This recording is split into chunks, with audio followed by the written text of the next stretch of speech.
Entrez dans la H Révolution avec Manpower Group, partenaire RH exclusif de Viva Technologies.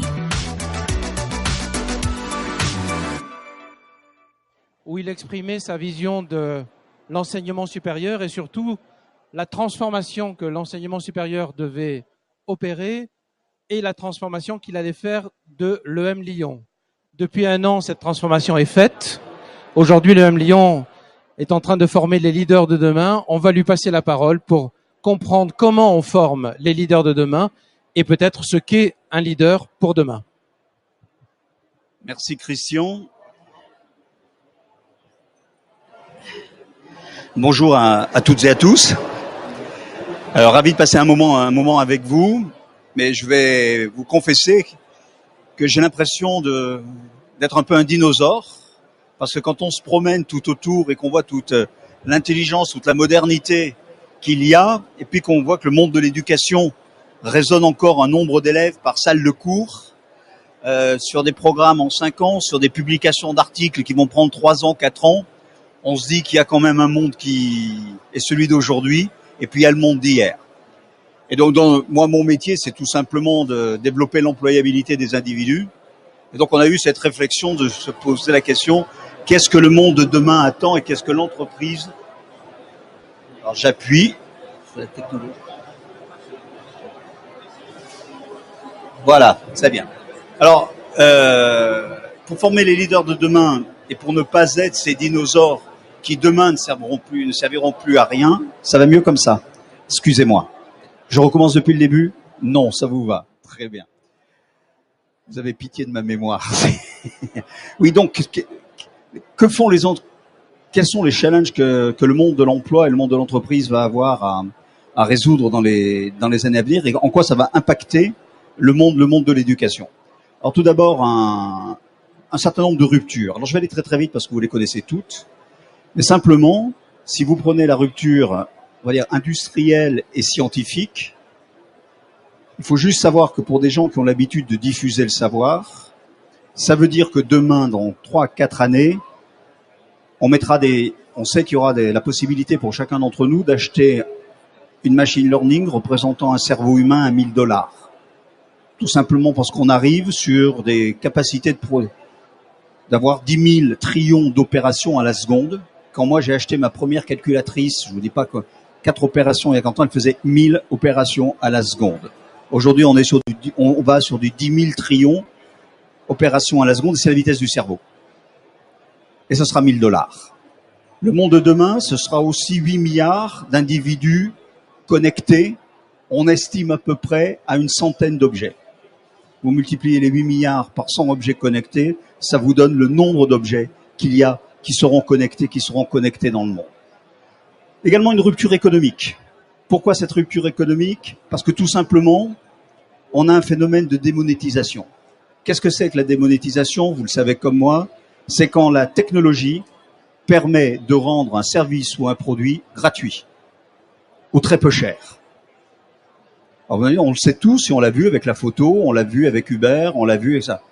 Oui, sauf que ça représente, les secteurs dans lesquels cette démonétisation va se produire, ça représente 75% de la demande des ménages mondiale. Ça veut dire que les phénomènes que nous vivons, là, tout autour de nous, vont libérer 75% de la demande des ménages. C'est absolument extraordinaire, mais c'est également des tas de métiers à inventer, des tas de métiers qui n'existent plus. D'un point de vue économique également, nous sommes confrontés aux phénomènes exponentiels. Ces phénomènes exponentiels sont à l'opposé de la théorie économique qui vous dit le prix de vente est égal au coût marginal. Oui, mais dans les phénomènes exponentiels, le coût marginal est nul. Donc je ne vais pas vendre. Donc tous les modèles de pricing sont en train d'être contestés. Rupture des espaces, rupture des temps, bien évidemment, globalisation, un temps de plus en plus court, on est toujours dans l'immédiateté. Comment allons-nous modifier nos processus de décision? Le temps, vous êtes avec les espaces, vous êtes avec des collaborateurs qui sont partout dans le monde au même moment. Aujourd'hui, dans une salle de cours à EM Lyon, vous êtes capable d'être avec vos collègues de Shanghai, de Casablanca, d'Hyderabad, de Paris, en même temps, au même moment, pour le même type de travail. Ceci nous amène, c'est vrai qu'on m'avait dit qu'il fallait appuyer très fort dessus.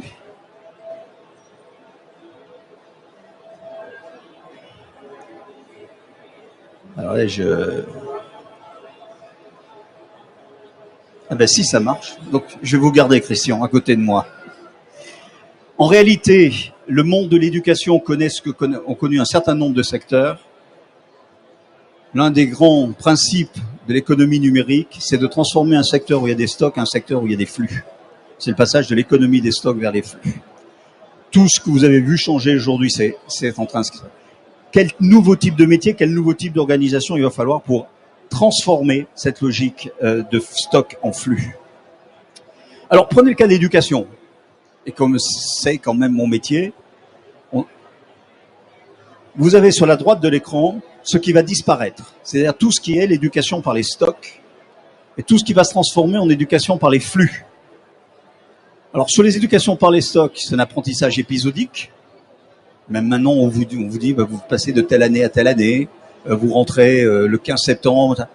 On va devenir sur des flux permanents d'éducation. Aujourd'hui, à EM Lyon, vous voulez faire votre MBA. J'ai demandé à mes équipes que vous veniez et vous dites, bon, on commence dans 15 jours. On ne va pas attendre le séminaire d'intégration du mois d'octobre. C'est plus possible.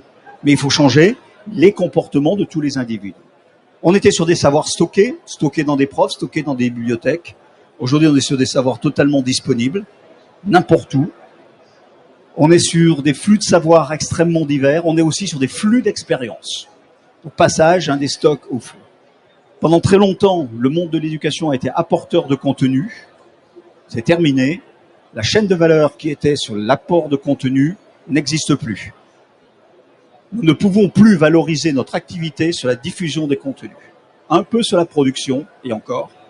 Donc nous allons devenir des architectes. Architectes de contenu, architectes de compétences. Les diplômes. Avec la globalisation, avec des temps plus courts, est-ce que vous avez le temps d'attendre un diplôme? Et est-ce qu'un diplôme certifié par l'État français intéresse une entreprise qui bosse en Chine ou aux États-Unis? Non, ce qui va devenir primordial, c'est la réputation. Et c'est pareil pour l'hôtellerie. Vous avez beau avoir un 4 étoiles par le ministère du Tourisme et du Commerce, si vous prenez une bonne campagne dans les réseaux sociaux, vos 4 étoiles, elles valent plus rien. Donc nous, c'est pareil, et ce sera pareil. Les notes, on oublie, on aura sur du feedback permanent. Les amphis, salles de cours doivent être transformées en espaces collaboratifs. Et si certains d'entre vous sont intéressés et sont parisiens, je vous invite à venir voir notre campus de Paris, qui est totalement adapté à cet enseignement collaboratif. Et là où on était en silo éducatif, c'est-à-dire qu'à la fois on coupait l'école du monde de l'entreprise, mais également où vous aviez, dans des écoles, on va dire, de management, vous aviez le département de finance, le département économie, le département RH, ça ce sont des silos qui n'existent plus. Toute l'entreprise est à restructurer. Alors pourquoi on fait ça?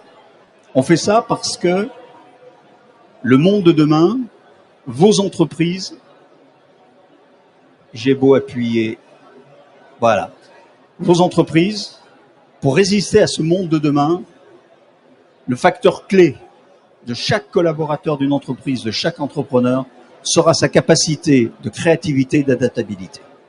C'est le mot clé. Et en dehors des compétences traditionnelles que vous pouvez avoir sur des aspects techniques, en quoi vous allez développer des compétences de créativité.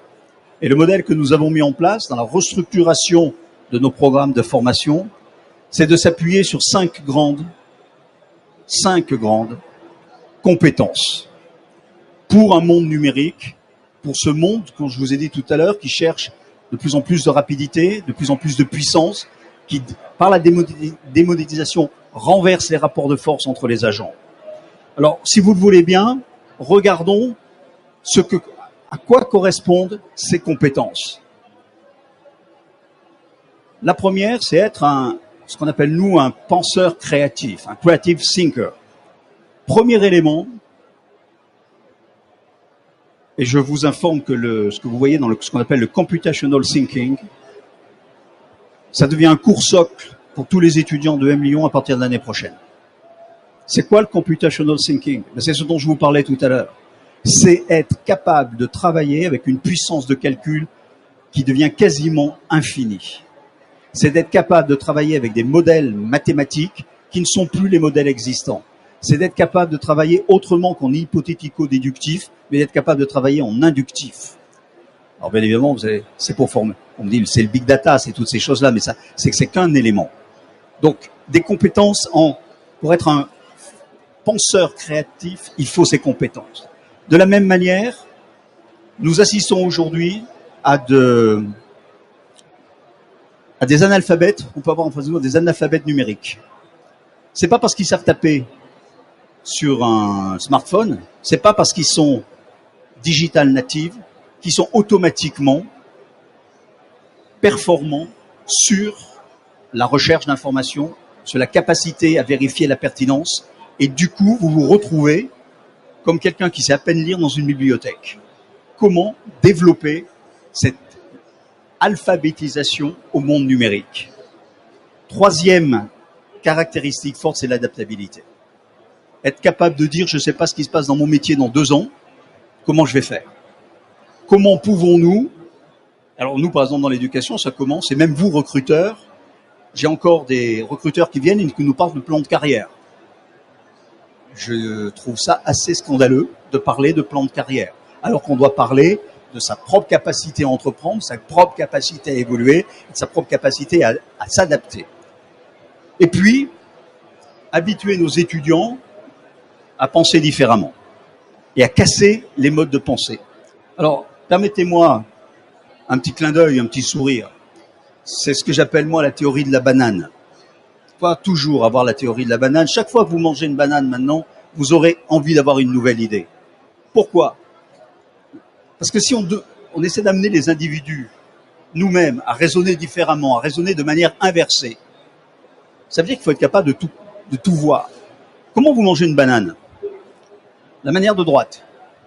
C'est-à-dire que vous la prenez par le petit codicile, vous l'ouvrez comme ça. Et quand on regarde comment un singe mange une banane, il la mange à l'envers. Vous pouvez regarder, il craque en haut et il tient bien par le petit codicile. Moi, je pose juste une question toute bête. Comment les plus grands mangeurs de bananes, que sont les singes, pourquoi ils font différemment des hommes? Voilà, c'est la métaphore de la banane, c'est juste pour vous dire. Et je vous assure que ça marche très bien auprès des étudiants quand on leur présente ça, plutôt que les grandes théories sur la pensée inversée. Chaque fois que vous êtes sur quelque chose qui est une certitude, essayez d'inverser la pensée. Autre type de compétences, nous avons volontairement abandonné, il y a 1 an, une baseline qui était Educating Entrepreneurs for the World. L'entrepreneuriat, c'était quelque chose de clé dans notre stratégie éducative. On a créé le premier incubateur académique de France en 1984, 1800 entreprises créées, taux de réussite à 5 ans, 85%. Et pourtant, l'entrepreneuriat, contrairement à ce qu'on dit, c'est certainement pas la panacée dans le futur. Parce que l'entrepreneuriat, c'est une entreprise, c'est une organisation, c'est un peu fermé, c'est des contraintes. Aux États-Unis, c'est développé depuis une dizaine d'années le mouvement des makers. Donner à chacun et chacune d'entre nous et d'entre vous la capacité de passer à l'action immédiatement, la capacité de faire. Il ne s'agit pas dans nos écoles de faire du numérique en mettant des roulettes sous des tables et des beaux meubles. Il s'agit de modifier profondément la pédagogie de manière à amener nos étudiants à être des acteurs. Et vous, dans vos entreprises, vous devez être des gens qui savent faire. Donc, il faut être un créatif entrepreneur où on est capable, bien évidemment, de travailler sur son leadership. On est capable de travailler sur donner du sens. Et vous qui peut-être cherchez à recruter plutôt des jeunes diplômés, c'est quelque chose d'extrêmement important pour eux, hein, le partage des valeurs avec votre entreprise. Être un leader, et puis la dimension responsabilité. Être aussi un créatif designer. Et là, je vous invite aussi à faire un tout petit peu attention. Tout le monde nous parle en France du design thinking. Allez, j'ai tout trouvé, je fais du design thinking. Ouais, ça a été créé il y a 22 ans aux États-Unis. Et on peut penser de temps en temps qu'il n'y a pas que le design thinking, il y a aussi le design making. Si vous vous contentez de penser, si vous vous contentez de mettre les gens ensemble et que vous ne faites pas, il va manquer quelque chose. Donc c'est cette volonté, le temps qui va être disponible grâce au numérique, il faut le transformer en action. Donc voilà, troisième type de de compétences sur le designer, d'abord c'est la transdisciplinarité. C'est un élément clé aujourd'hui du développement des compétences. Des individus qui ont des compréhensions des différents environnements qui les entourent. Il est indispensable, si vous voulez aujourd'hui piloter une boîte, de savoir ce que va impliquer l'intelligence artificielle. Qu'est-ce que ça veut dire? Je crois qu'il y a demain une conférence, vous serez remplacé par des robots si vous vous comportez comme un robot. Tout à l'heure. C'est typiquement ça. Qu'est-ce qu'on apporte à un moment donné et qu'est-ce qu'on est prêt à abandonner? On est prêt à abandonner aux différentes machines, hein, pour prendre ça, qui vont travailler plus vite, qui vont travailler mieux que ce qu'on a l'habitude de le faire. Alors je voudrais également, quand on est sur la vision de l'entrepreneur ou du designer, inviter nos étudiants et nous invitons également les personnes qui sont en formation continue chez nous à raisonner selon le modèle de Joseph Voros sur le cône des possibles. Qu'est-ce que c'est? Quand on vous dit projetez-vous dans le futur, en règle générale, ce que font la plupart des personnes, c'est qu'ils vous produisent ça. C'est ce qu'on appelle le futur probable. Ils sont dans une belle linéarité. Et c'est les business plans linéaires, auxquels d'ailleurs plus personne ne croit aujourd'hui, même si on les demande chaque fois qu'on passe devant un comité d'investissement. Essayons d'élargir sur ce que peuvent être des futurs plausibles, en disant si je tombe les barrières, et si je me dis par exemple demain, peut-être que les business schools ou les écoles d'ingénieurs seront des filiales de Manpower Group. Qu'est-ce qui empêche de le dire? Pourquoi la logique publique-privée serait toujours celle qui existe dans notre pays?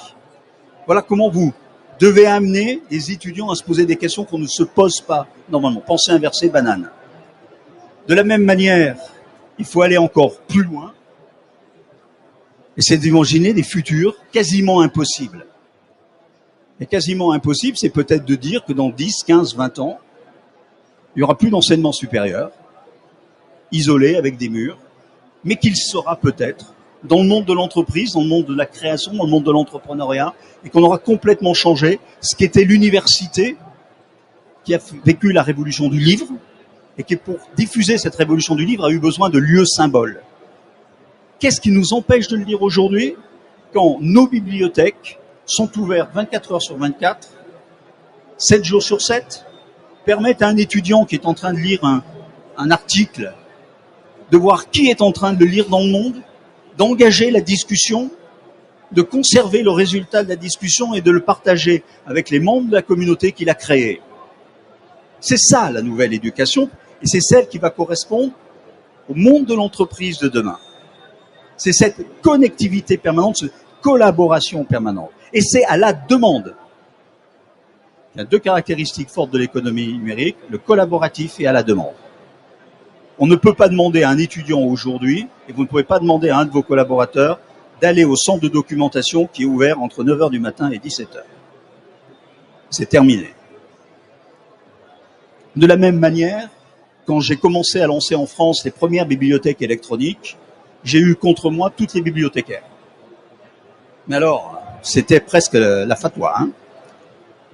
Et je leur ai dit un jour, mais il faut que vous compreniez que le monde des étagères ne correspond pas au savoir dont on a besoin demain. Elles m'ont dit, si on n'a plus d'étagères, les livres vont tomber. Vous avez raison, mais c'est ce que je veux. C'est le choc des connaissances. C'est l'hybridation. Et d'ailleurs, n'oubliez pas, quand on passe d'Euclide au parallèle qui ne se croise pas, à Einstein au parallèle qui se croise, vous avez une partie du nouveau monde de la connaissance. Et donc, à partir de là, ce qu'on va demander à nos étudiants dans leurs activités, c'est tout simplement de déterminer leur futur préféré, ceux qu'ils ont envie de faire. Et on s'aperçoit qu'on est très très loin de la logique linéaire. Simplement appliquer ce code des possibles, et ce que je vous ai dit d'ailleurs, sur la totalité des enseignements aujourd'hui en Europe, vous questionnez 90% des pratiques. 90% des pratiques sont aujourd'hui questionnées.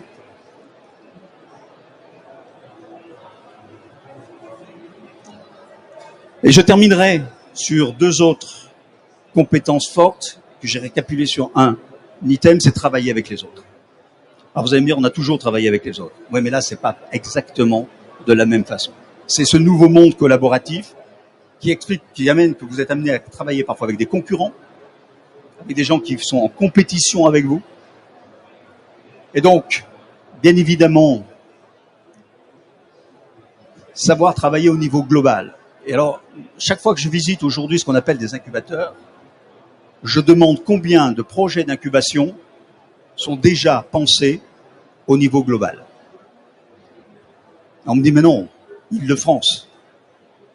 On me dit, oui, la France. Et si vous créez une entreprise aujourd'hui juste pour la France, ça sert à rien. Vous allez vous faire piquer l'idée tout de suite. Alors, comment le monde éducatif doit réagir? Bien, j'ai un incubateur à Shanghai, j'en ai un à Casablanca, j'en aurai un à Hyderabad, un aux États-Unis, un à Paris, un à Lyon. L'objectif, c'est d'inonder le monde immédiatement avec une idée. Donc, ce Global Citizen, c'est une caractéristique. Et je vais dire une chose, le Global Citizen, c'est plus l'étudiant qu'on envoie en échange pendant 6 mois. Le Global Citizen, c'est quelqu'un qui aura passé au moins 1 an à 1 an et demi dans 1 voire 2 pays totalement différents. Ce qui veut dire que ça rallonge le temps d'acquisition des compétences. Là où on les envoyait 6 mois entre eux dans des résidences d'étudiants, il va falloir les faire des immersions beaucoup plus longues et dans des univers très différents. Je terminerai par la logique du network. C'est pas si simple que ça de travailler en connexion permanente, de partager, d'être en transparence. Il faut le faire tous les jours. De travailler sur des éléments virtuels. Donc pas simplement la réalité virtuelle, mais de travailler sur des documents virtuels.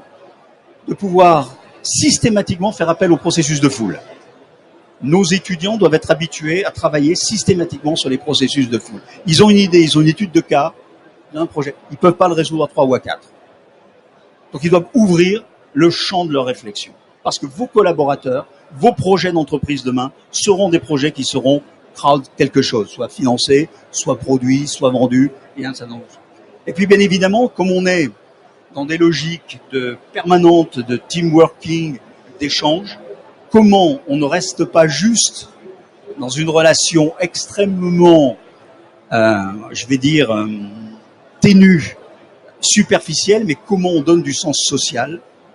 Et aujourd'hui, il y a des travaux extrêmement intéressants menés par Institute for the Future à Palo Alto sur la socialisation à partir de travaux collaboratifs réalisés. Ça va faire, vos entreprises ne seront plus aujourd'hui, vos collaborateurs vont prendre de plus en plus l'habitude de travailler avec différents points du monde. Voilà ce que j'avais envie de vous présenter en quelques minutes, puis de répondre à vos questions, bien évidemment. On est tout simplement, moi ce que je dis aux différents ministres qui veulent bien l'entendre, le sujet c'est pas 12 élèves par classe. Le sujet c'est plus de classe. Et c'est des modes d'accompagnement différents. Au moment où, en France, on se battait sur les rythmes scolaires, il paraît que ça va recommencer, Khan Academy lançait sa version francophone, c'est bien francophone, de l'enseignement primaire. En 3 semaines, ils ont 800 000 inscrits dans le monde. Et je vous invite à aller voir Khan Academy. C'est remarquable. C'est remarquable pour l'acquisition de connaissances. Il faut faire tout le travail après, de l'implémentation, de la mise en perspective. Et c'est là où il faut trouver des espaces et créer des espaces de rencontre, de co-construction, virtuels ou pas. Mais sur la diffusion, arrêtons de dire qu'il faut X élèves par 25 mètres carrés. C'est plus le sujet. Voilà ce que j'avais envie de partager avec vous. Alors, merci à Christian pour l'invitation. Ah oui, s'il y a des questions, c'est volontiers. Je ne sais pas si je pourrais répondre, mais...